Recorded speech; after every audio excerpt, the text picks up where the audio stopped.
안녕하십니까. 3월 29일 주일 아침입니다. 오늘은 특별히 종려주일입니다. 예수님께서 나귀 새끼 타고 예루살렘에 입성하신 귀한 날입니다. 또 내일부터 우리 순환주간이 시작이 되는데 하나님의 은혜 속에 풍성함을 누리고 또 하나님 앞에 더 가까이 나아가는 우리 귀한 시간들로 채워가시기를 주의 이름으로 축복합니다. 오늘은 마태복음 17장 9절에서 13절까지의 말씀을 통해서 이미 오신 엘리야를 알아보는 믿음이라고 하는 주제로 함께 말씀을 나누겠습니다. 먼저 성경을 봅니다.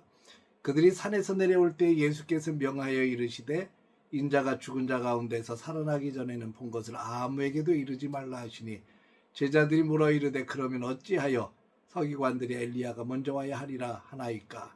예수께서 대답하여 이르시되 엘리야가 과연 먼저 와서 모든 일을 회복하리라. 내가 너에게 말하노니 엘리야가 이미 왔으되 사람들이 알지 못하고 임의로 대우하였도다. 인자도 그와 같이 그들에게 고난을 받으리라 하시니 그제서야 제자들이 예수께서 말씀하신 것이 세례 요한인 줄을 깨달으니라. 오늘 말씀은 변화선 사건 이후에 예수님과 제자들 사이에 나눈 대화입니다. 예수님께서 영광스러운 모습으로 변화되신 그 놀라운 사건을 경험하고 나서 내려오는 길에서 제자들이 한 가지 질문을 하고 있습니다. 왜 서기관들이 어찌하여 엘리야가 먼저 와야 된다고 말을 합니까? 이 질문 속에는 당시 사람들의 신앙과 기대가 담겨져 있습니다. 구약의 말라기 선지자는 메시아가 오시기 전에 엘리야가 먼저 올 것이라고 예언을 했습니다. 그래서 사람들은 엘리야가 먼저 와야 메시아가 올 것이다 라고 믿고 있었던 거죠. 근데 제자들의 눈에는 이미 메시아이신 예수님이 계셨습니다. 그래서 혼란이 생긴 겁니다. 이 말씀을 통해서 우리에게 주시는 놀라운 은혜를 세 가지로 한번 나누어 보겠습니다. 첫째는 하나님의 약속은 반드시 이루어진다는 겁니다. 예수님은 11절에 이렇게 말씀하십니다. 엘리야가 과연 먼저 와서 모든 것을 회복하리라. 이 말씀은 하나님의 약속은 틀림없이 이루어진다는 선언입니다. 하나님의 약속하신 것을 결코 잊지 않으십니다. 사람은 약속을 해도 잊어버리기도 하고 또 상황이 바뀌면 지키지 못할 일도 생깁니다. 그러나 하나님은 다르십니다. 하나님은 반드시 이루시는 분이십니다. 약속하신 것을 지키시는 하나님. 그래서 하나님은 신실하신 하나님이라고 우리는 부릅니다. 여러분, 우리가 붙잡아야 될 것이 바로 이것입니다. 하나님의 약속은 반드시 이루어진다. 엘리야가 온다고 했으면 반드시 오게 되어 있습니다. 하나님은 말씀하신 대로 역사하시는 분이시기 때문입니다. 이 아침에 우리 주님 앞에 다시 한번 믿음으로 고백할 수 있기를 바랍니다. 하나님의 말씀은 반드시 이루어질 것을 나는 믿습니다. 두 번째 은혜는 사람들은 하나님의 역사를 알아보지 못할 수도 있다는 것을 우리는 깨달아야 됩니다. 예수님은 이어서 12절에 이렇게 말씀하십니다. 내가 너희에게 말하노니 엘리야가 이미 왔으되 사람들이 알지 못하였다. 여기서 중요한 말씀이 있습니다. 이미 왔으되 사람들이 알지 못했다.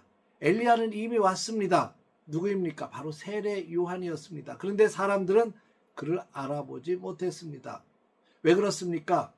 자기들이 기대했던 엘리야의 모습과 전혀 달랐기 때문 아닙니까? 사람들은 하늘에서 불을 내리는 엘리야를 기억합니다. 능력 있는 엘리야를 기억해요. 그래서 다시 오실 엘리야는 그런 불을 내리고 능력 있는 그런 엘리야를 기대했을 겁니다. 그런데 세례 요한을 보십시오. 광야에서 살았죠. 낙태 털옷을 입고 메뚜기와 석청을 먹어가면서 회개를 외치는 모습으로 왔어요. 얼마나 초라한 모습인지 모릅니다. 겉모습도 초라했고 그리고 던져지는 메시지도 엄청나게 부담스러운 메시지를 던졌습니다. 그래서 사람들은 세례 요한을 무시했고 결국 죽이기까지 했습니다. 성도 여러분, 이것이 우리에게 주는 아주 중요한 교훈이 있습니다. 하나님의 역사는 언제나 우리가 기대하는 방식으로만 되어지지 않는다는 겁니다. 오히려 우리가 생각하지 못했던 방식으로, 예상하지 못했던 방법으로 찾아옵니다. 그래서 우리는 영적인 눈이 열려 있어야 됩니다. 예수님이 이 땅에 오신 사건도 역시 마찬가지죠. 완악의 왕으로 오시는 예수님이 그렇게 초라한 베들레헴의 마구간에서 태어나시리라고는 상상도 못했을 겁니다. 그러나 주님은 그런 방법을 통해서 이 땅에 오셨습니다. 지금도 하나님은 우리 삶 속에서 역사하고 계십니다. 일하고 계십니다. 우리가 영적으로 둔감하면 그 역사를 놓칠 수 있습니다. 주님은 일하고 계시지만 우리는 그 옆에서 그 생생한 하나님의 역사를 보면서도 깨닫지 못할 수 있습니다. 그래서 우리는 하나님 앞에 늘 기도해야 됩니다. 하나님, 우리의 눈을 열어서 이미 일하시는 하나님의 역사를 보게 하여 주옵소서. 세 번째 은혜는 깨닫는 자에게 믿음의 눈이 열린다는 겁니다. 13절을 보면 이렇게 기록되어 있습니다. 그제서야 제자들이 예수의 말씀하신 것이 세례 요한인 줄을 깨달으니라. 언제 깨달았습니까? 예수님의 말씀을 듣고 나서야 깨달았습니다. 이게 중요합니다. 말씀을 통해서 깨닫는 겁니다. 우리는 믿음은 감정이 아닙니다. 믿음은 깨달음입니다. 말씀을 통해서 눈이 열려지는 것입니다. 제자들도 처음엔 몰랐습니다. 그러나 예수님의 말씀을 듣고 나서 그가 바로 엘리야이셨구나, 이것을 깨닫게 되었습니다. 사랑하는 성도 여러분, 오늘날 우리의 신앙도 마찬가지입니다. 하나님의 말씀을 가까이 하고 하나님의 말씀을 읽고 묵고 묵상하고 자꾸 들을 때에 우리의 영적인 눈이 열려질 줄로 믿습니다. 그리고 그때서야 깨닫게 될 겁니다. 하나님이 이렇게 일하고 계시는구나. 하나님께서 이렇게 인도하셨구나. 이것을 깨닫는 은혜가 저와 여러분들 통해서 있어지기를 주의 이름으로 축복합니다. 오늘 말씀을 정리합니다. 첫째는 하나님의 약속은 반드시 이루어진다는 것을 기억하십시오.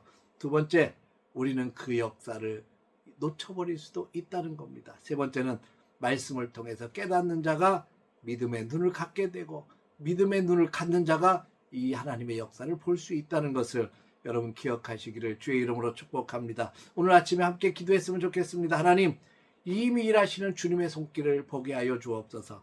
말씀을 통해서 깨닫는 은혜를 주시옵소서. 우리에게 믿음의 눈을 열어 주옵소서.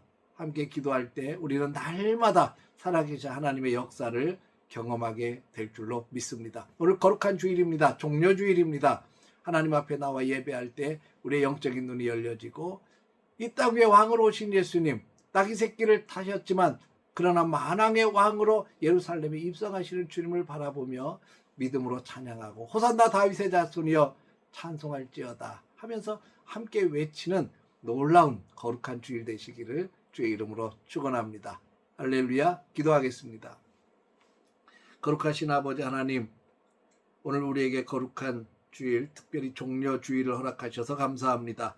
우리의 믿음의 눈을 뜨게 하시고 살아계신 하나님의 역사, 이 땅 위에 메시아로 오신 놀라운 주님의 영광을 보게 하여 주옵소서.